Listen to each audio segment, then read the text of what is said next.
L'instant, pas de 17e médaille au JO, mais ça pourrait vite changer. Alors à l'instant, il y a la 17e qui vient de tomber. Clarisse Agbenienou en bronze. Ambiance phénoménale au Grand Palais. Ça, c'était pour l'escrime. Les Françaises qui pourraient nous ramener une nouvelle médaille. On retrouve en direct au Club France Antoine Bienvaux. Antoine, faute de l'or, Clarisse Agbenienou a dû se consoler.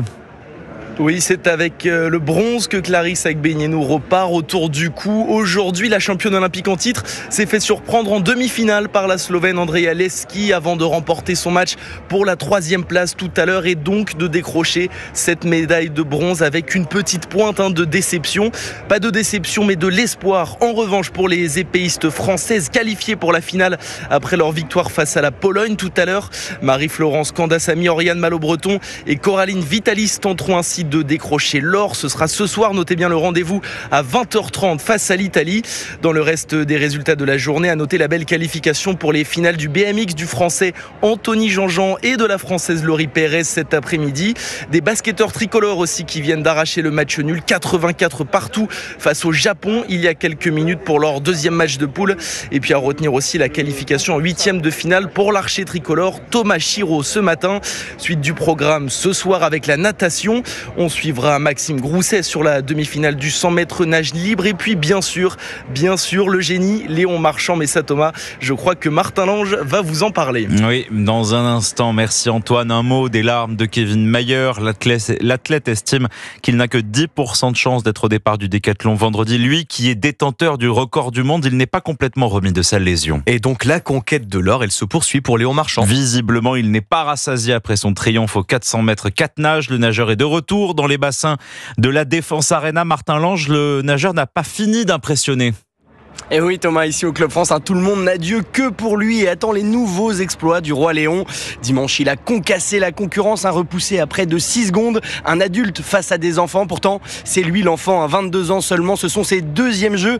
Il avait fini 6e de ce même 400 mètres 4 nages à Tokyo. Bon nageur, prometteur, mais encore loin du phénomène mondial. Mais depuis, quelque chose a changé. Il est parti s'entraîner aux États-Unis avec Bob Bowman. Bob Bowman, pour ceux qui connaissent un peu la natation, c'est une légende. L'ancien entraîneur de Michael Phelps, l'homme aux 23 titres olympiques, tout simplement. Avec le français, il a appliqué la même méthode. Résultat, depuis 2 ans, Marchand marche sur l'eau.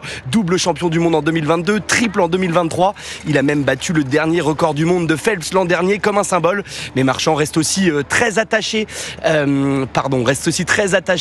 à son club de toujours, les Dauphins de Toulouse, où il s'entraîne encore la moitié de l'année. J'ai d'ailleurs eu la chance de discuter avec son président Vincent Gardot, très fier d'avoir participé à l'éclosion de ce bourreau de travail né pour la natation. Lui qui a 2 parents qui ont déjà participé aux Jeux.